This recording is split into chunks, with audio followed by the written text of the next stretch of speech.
Mortal Kombat! Okay, I'm done. How's it going, everybody? Texas Man here. I hope you guys are all having a fabulous day. Please give this video a thumbs up if you guys really enjoy it. Subscribe if you guys have not already. Also, do me the biggest favor of all, hit that bell notification button so you guys don't miss out on future videos or streams here on my channel.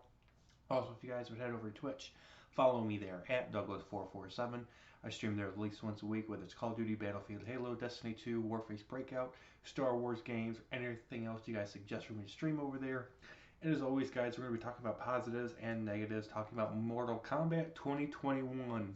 This is the fourth Mortal Kombat movie that we have gotten. I am going to be talking about spoilers, so if you guys haven't had a chance to go to the theaters or watch this on HBO Max, and you guys don't want to know anything spoiler related to this movie, make sure you guys watch the movie, then come back and enjoy my review. But if you guys are ready to talk about spoilers and hear my positives and negatives, or you guys are just curious if this is even a movie worth spending your time or your money to subscribe to HBO Max or go to the movies to watch, I hope you guys enjoyed the video. This movie is the fourth Mortal Kombat movie, and it is another reboot. So we have had Mortal Kombat, we have had Mortal Kombat Annihilation, we have had Mortal Kombat Scorpion's Revenge, which was the second reboot. Now we have Mortal Kombat 2021, and it is the third reboot of the franchise. It is about an hour and 50 minutes long, and it is rated R, which I'm extremely happy with. It is not a PG-13 children's adaptation of the video game series.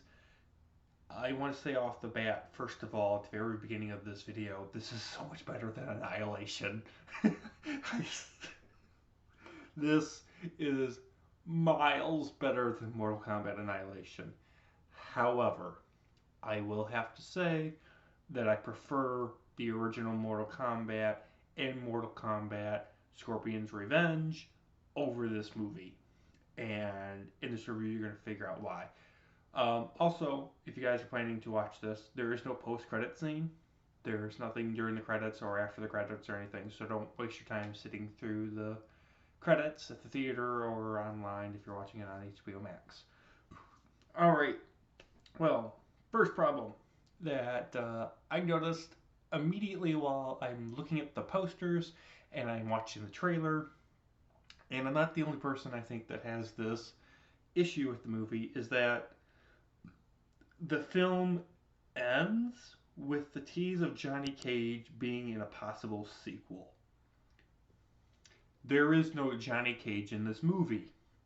The fact that we don't get a Johnny Cage and instead we get introduced to this completely brand new character, Cole, into the Mortal Kombat universe was extremely stupid. Okay, let me explain why. I don't care about Cole Young. This new character is disappointing. He's flat. He's one-dimensional. The role that Cole, was supposed to do is be the driving character that we can latch onto that helps us get introduced into the Mortal Kombat lore and universe and characters and the rules of the tournament. We get none of that with Cole. We get none of that. Even his superpowers is plot armor. And he ends up just being boring. I didn't care about him at all in the movie. When he was on screen, I didn't care. I didn't care if he even died in this movie. I would have been happy if he died because I didn't care about him. He's trying to protect his family from all these other Mortal Kombat character assassin warrior people, and that's it. He doesn't do anything fun in the movie. His lines are bad.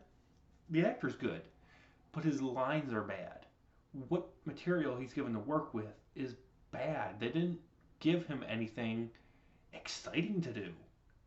It's like, hey, we have all these new characters that we are testing the waters to see if you kind of like, but, we have all these legacy characters that we have, and we know how to do those well enough, so Enjoy all the characters that you actually care about, and these new characters, you can do whatever you want with.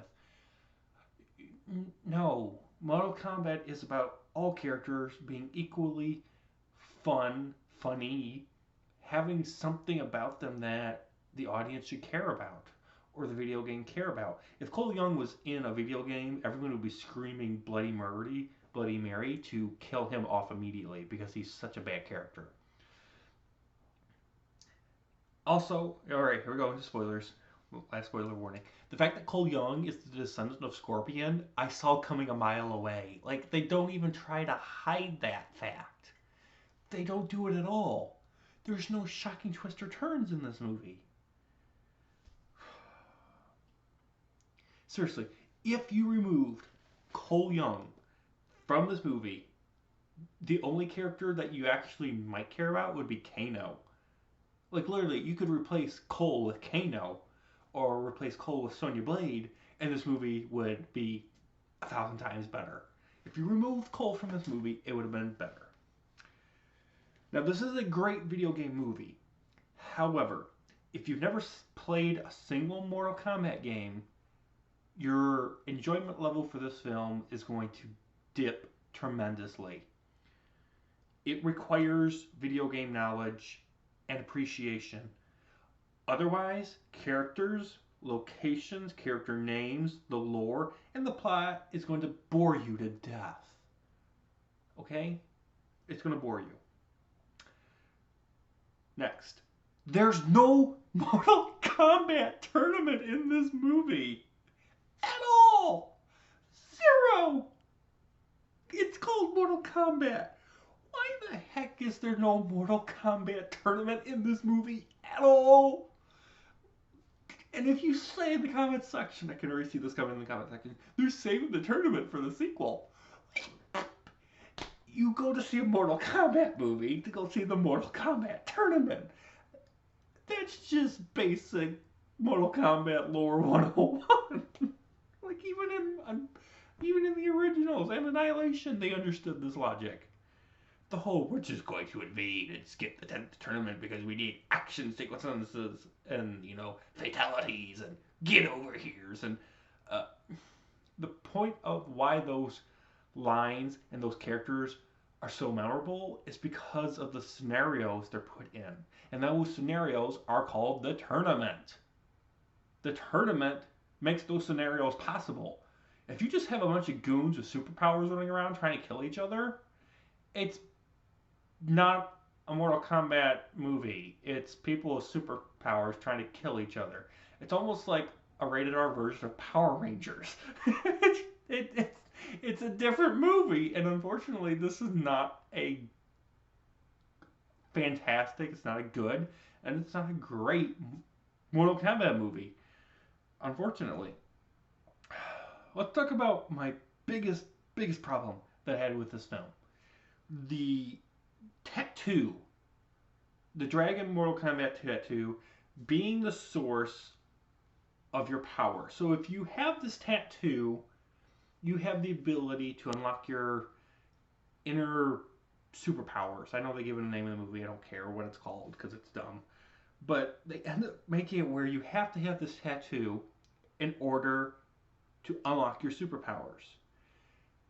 If you do not have this dragon tattoo on your body, A, you can't be part of the Mortal Kombat tournament, which I just said doesn't exist, so who cares? This movie doesn't even remember its own logic. And so you have to have it to be part of the Mortal Kombat tournament. 2, without it, you don't get any superpowers. So in this movie, at the very beginning, Sonya Blade has no powers. Then towards the end of the movie, she kills Kano, and the dragon tattoo transfers from Kano to Sonya Blade, and that's how Sonya Blade gets powers. Also, the superpowers, they don't get them immediately. You have to end up having the dragon tattoo on you, then you have to go through these trials and whatnot to unlock it. It's just not immediate, which is stupid when it comes to Mortal Kombat lore. I did like the whole get over here, KO wins, and fatality in the movie. Those were fun. I know I'm bashing this movie, guys, but I can't help it. It's not that good. This film also does very little for telling character backstory and Mortal Kombat lore to non-experienced video game viewers. Like I said earlier, if you've not played the video games, you're not going to understand what's going on, basically. Reptiles in this movie. I hated his design. He looked like the abominable snowman version. Like, it's like they took the Amazing Spider-Man 2 lizard and CGI'd him to death so much that he doesn't look like he's half reptile, half human. The design for Reptile in this movie was horrendous. I didn't like it. I am happy that we got a very underrated character in this film, but the design for Reptile was bad. Like I said earlier, Sonya Blade doesn't end up having her powers at the beginning of the film. She ends up killing Kano, and she gets these new weird pulse cannon arms. I just thought it was a really odd choice for her powers is all. I don't remember that being her powers. If it is, I'm sorry. Let's talk about Kano, the Black Dragon clan leader in this movie. First of all, he was my favorite character in the entire film. He was super funny. I loved him when he was on screen. His dialogue was awesome. The actor did a great job with Kano. However, Kano is supposed to have a robotic eye that allows him to shoot his laser. He is supposed to have a laser eyeball. He doesn't get that. He doesn't have a robotic eyeball in this movie at all.